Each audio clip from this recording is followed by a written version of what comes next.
আসসালামু আলাইকুম। আজকের বাংলা নিউজে আপনাকে জানাচ্ছি স্বাগত। এখন শুনবেন সংবাদ শিরোনাম। আমাদের সংবাদটি যদি ভালো লাগে লাইক কমেন্ট শেয়ার দিয়ে জানিয়ে দিন আপনার মতামত।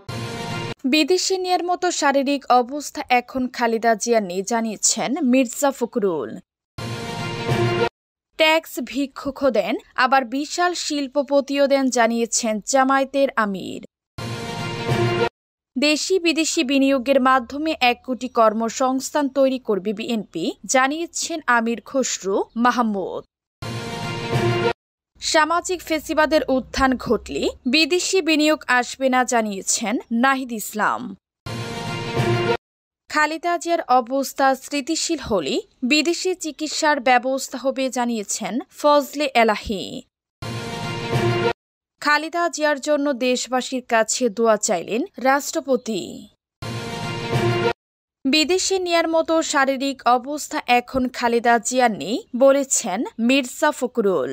অসুস্থ খালেদা জিয়াকে উন্নত চিকিৎসার জন্য বিদেশে নেয়ার সব ব্যবস্থা করে রাখলেও তার শারীরিক অবস্থা সেই ধকল সামলানোর মতো নেই বলে জানিয়েছেন বিএনপির মহাসচিব মির্জা ফখরুল ইসলাম আলমগীর। ঢাকার হাসপাতালে চিকিৎসাধীন বিএনপি চেয়ারপারসনের শারীরিক অবস্থা নিয়ে উদ্বেগ উৎকণ্ঠার মধ্যে আজ শনিবার বিকেলে রাজধানীর গুলশানে বিএনপি চেয়ারপারসনের কার্যালয়ে এক সংবাদ সম্মেলনে এই কথা জানান মির্জা ফখরুল। তিনি বলেন, বর্তমানে বিদেশে নেয়ার মতো শারীরিক অবস্থায় খালেদা জিয়ার নেই। শারীরিক অবস্থা স্থিতিশীল হলে চিন্তা করে দেখা হবে বিদেশে নেওয়া সম্ভব কিনা। এর আগে দুপুরে খালেদা জিয়ার ছেলে বিএনপির ভারপ্রাপ্ত চেয়ারম্যান তারেক রহমানের উপদেষ্টা মাহদি আমিন জানিয়েছিলেন খালেদা জিয়াকে উন্নত চিকিৎসার জন্য লন্ডন নেয়ার পরিকল্পনা করছে তার পরিবার। এয়ার অ্যাম্বুলেন্সের ব্যবস্থা করা হচ্ছে। শারীরিক অবস্থার কিছুটা উন্নতি হলে তাকে বিদেশে নেওয়া হবে। ৮০ বছর বয়সী খালেদা জিয়া দীর্ঘদিন ধরে হৃদরোগ, ডায়াবেটিস, অর্থাইটিস, লিভার সিরোসিস, কিডনির জটিলতা সহ নানা শারীরিক জটিলতায় ভুগছেন। গত রোববার শ্বাসকষ্ট দেখা দিলে দ্রুত তাকে এভারকেয়ার হাসপাতালে নেওয়া হয়। ট্যাক্স ভিক্ষুকও দেন, আবার বিশাল শিল্পপতিও দেন, জানিয়েছেন জামায়াতের আমির। দেশের অর্থনীতি যদি ন্যায্যতার ভিত্তিতে পরিচালিত না হয় তাহলে সমাজে অবিচার চলতেই থাকবে বলে মন্তব্য করেছেন বাংলাদেশ জামায়াত ইসলামের আমির শফিকুর রহমান। তিনি বলেন, দেশের সব স্তরের মানুষ অর্থনীতিতে অবদান রাখছেন, কিন্তু ন্যায্যতা না থাকায় প্রান্তিক মানুষ ও উদ্যোক্তারা ক্ষতিগ্রস্ত হচ্ছেন। এই অবিচার বন্ধ করার মূল দায়িত্বশীলদের রাজনৈতিক ইচ্ছার উপর নির্ভর করছে। আজ শনিবার রাজধানীর প্ল্যান প্যাসিফিক সোনারগাঁও হোটেলে চতুর্থ বাংলাদেশ অর্থনৈতিক সম্মেলন 2025-এ শরীফুল রহমান এই কথা বলেন। এই অর্থনৈতিক সম্মেলনের আয়োজন করে দৈনিক বণিক বার্তা। সম্মেলনে জামায়াতের আমিরের সহযোগী বক্তা ছিলেন দলের সাবেক জ্যেষ্ঠ সচিব মোহাম্মদ শফিউল্লাহ। তিনি অর্থনীতিতে ন্যায্যতা বিষয়ে আলোচনা করেন। জামায়াতের আমির বলেন, দেশের অর্থনীতিতে গরিব ও ধনী সবাই অবদান রাখছেন। ট্যাক্স একজন ভিক্ষুকও দেন, আবার একজন বিশাল শিল্পপতিও দেন। ভিক্ষুক সারা দেশে 10 থেকে 20 কিংবা 100 টাকা যা আয় করেন, সন্ধ্যায় দোকানে গিয়ে কিছু কিনলে ট্যাক্স দিতে হয়।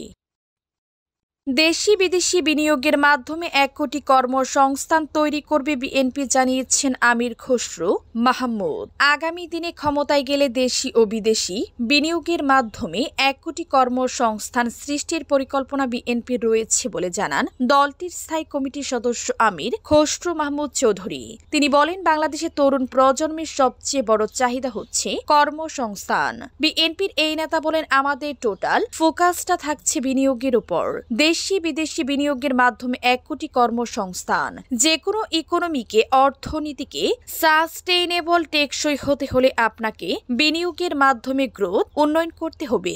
টাকা ছাপিয়ে ও ঋণ নিয়ে কোনো অর্থনীতি দীর্ঘস্থায়ী হয় না উল্লেখ করে আমির খসরু বলেন, টাকা ছাপিয়ে ও ঋণ নিয়ে কোনো অর্থনীতি টেকসই হয় না, বিনিয়োগ করতে হবে।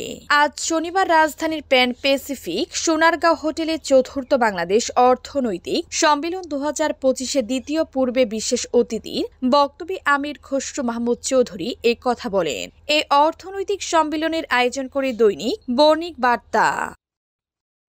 সামাজিক ফেসিবাদের উত্থান ঘটলে বিদেশি বিনিয়োগ আসবে না জানিয়েছেন নাহিদ ইসলাম। সামাজিক ফেসিবাদের নানা আলামত দেখা যাচ্ছে বলে মন্তব্য করেছেন জাতীয় নাগরিক পার্টির এনসিপি আহ্বায়ক নাহিদ ইসলাম। তিনি বলেন, দেশে সামাজিক ফেসিবাদের উত্থান ঘটলে বিদেশি বিনিয়োগকারী বা বিদেশি পুঁজি এখানে আসবে না এবং দেশে স্থিতিশীলতা তৈরি হবে না। শনিবার দুপুরে রাজধানীর একটি হোটেলে অভ্যন্তরীণ অর্থনৈতিক আকাঙ্ক্ষা বিষয়ে এক আলোচনায় অংশ নিয়ে নাহিদ ইসলাম এ কথা বলেন। চতুর্থ বাংলাদেশ অর্থনৈতিক সম্মেলন 2025 অর্থনীতির ভবিষ্যৎ পথরেখা ও রাজনৈতিক অঙ্গীকার শীর্ষক এ অনুষ্ঠানের আয়োজন করে দৈনিক বর্ণিক বার্তা। সামাজিক মূল্যবোধের পরিবর্তন না ঘটলে সংস্কার টেকসই হবে না এবং সমাজও স্থিতিশীল হবে না বলে মন্তব্য করেন এনসিপির আহ্বায়ক নাহিদ ইসলাম। এখন আমরা সমাজে যে ফেসিবাদ আছি তার নানা ধরনের আলামত দেখতে পাচ্ছি। সামাজিক ফেসিবাদের উত্থান ঘটলে বিদেশি বিনিয়োগকারী বা বিদেশি পুঁজিও এখানে আসবে না এবং দেশের স্থিতিশীলতাও তৈরি হবে না। খালেদা জিয়ার অবস্থা স্থিতিশীল হলে বিদেশে চিকিৎসার ব্যবস্থা হবে জানিয়েছেন ফজলে এলাহি। বিএনপি চেয়ারপারসন খালেদা জিয়ার স্বাস্থ্যের অবস্থা স্থিতিশীল হলে চিকিৎসার জন্য তাকে বিদেশে নেয়ার ব্যবস্থা করা হবে। শনিবার তার নিরাপত্তা উপদেষ্টা মেজর জেনারেল অফ ফজলে এলাহি আকবর এ কথা জানিয়েছেন। বিকেলে রাজধানীর এবার কেয়ার হাসপাতাল থেকে বেরিয়ে সাংবাদিকদের প্রশ্নের জবাবে এ তথ্য জানান বিএনপি চেয়ারপারসনের এই উপদেষ্টা। খালেদা জিয়ার শারীরিক অবস্থা আগের থেকে একটু ভালো জানিয়ে ফজলে এলাহি আকবর বলেন, উনি খালেদা জিয়া স্টেবল, শারীরিক অবস্থা স্থিতিশীল হলে অবশ্যই বিদেশে নেয়ার একটা ব্যবস্থা করা হবে। নেয়ার মতো অবস্থা এখনো হয়নি। এর আগে বিএনপির ভারপ্রাপ্ত চেয়ারম্যান তারেক রহমানের উপদেষ্টা মাহদি আমিন বলেছেন, খালেদা জিয়ার শারীরিক অবস্থার সামান্য উন্নতি হলেও তাকে লন্ডনে নিয়ে যাওয়ার পরিকল্পনা আছে পরিবারের।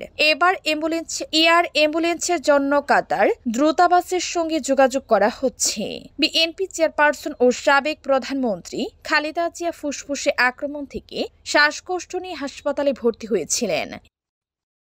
খালেদা জিয়ার জন্য দেশবাসীর কাছে দোয়া চাইলেন রাষ্ট্রপতি। রাষ্ট্রপতি মোহাম্মদ শাহাবুদ্দিন বিএনপির চেয়ারপারসন ও সাবেক প্রধানমন্ত্রী খালেদা জিয়ার দ্রুত আরোগ্য কামনা করে দেশবাসীর কাছে দোয়া চেয়েছেন। শনিবার রাষ্ট্রপতির সহকারী একান্ত সচিব মোহাম্মদ সাগর হোসেন এক বার্তায় এ তথ্য জানান। রাষ্ট্রপতি বলেন, গণতন্ত্র উত্তোলনের এই সন্ধিক্ষণে সাবেক প্রধানমন্ত্রী খালেদা জিয়ার দ্রুত আরোগ্য কামনা করি। মহান আল্লাহর নিকট তার সুস্থতা এবং একই সঙ্গে দেশবাসীর কাছে তার জন্য দোয়া প্রার্থনা করি। খালেদা জিয়া ফুসফুসের সংক্রমণ থেকে শ্বাসকষ্ট নিয়ে রাজধানীর এবার কেয়ার হাসপাতালে ভর্তি হয়েছিলেন। এরপর দেখা দেয় নিউমোনিয়া। এর সঙ্গে রয়েছে কিডনি, লিভার, অর্থাইটিস ও ডায়াবেটিসের পুরনো সমস্যা। পরিস্থিতি এমন, একটি রোগের চিকিৎসা দিতে গেলে আরেকটির উপর বিরূপ প্রভাব পড়ছে। এমন পরিস্থিতিতে গতকাল শুক্রবার খালেদা জিয়ার শারীরিক অবস্থাকে অন্তত সংকটময় বলেন বিএনপির মহাসচিব মির্জা ফখরুল ইসলাম আলমগীর। বিএনপি নেতারা বলেছেন, গত 2 দিনে তার অবস্থার উন্নতি হয়নি। চিকিৎসকরা তাকে উন্নত চিকিৎসার জন্য সম্ভব হলে দ্রুত সিঙ্গাপুরে নেয়ার বিষয়ে চিন্তা করছেন। খালেদা জিয়ার বর্তমান শারীরিক অবস্থা নিয়ে গভীর উদ্বেগ প্রকাশ করেছেন অন্তর্বর্তী সরকারের প্রধান উপদেষ্টা অধ্যাপক মুহাম্মদ ইউনূস।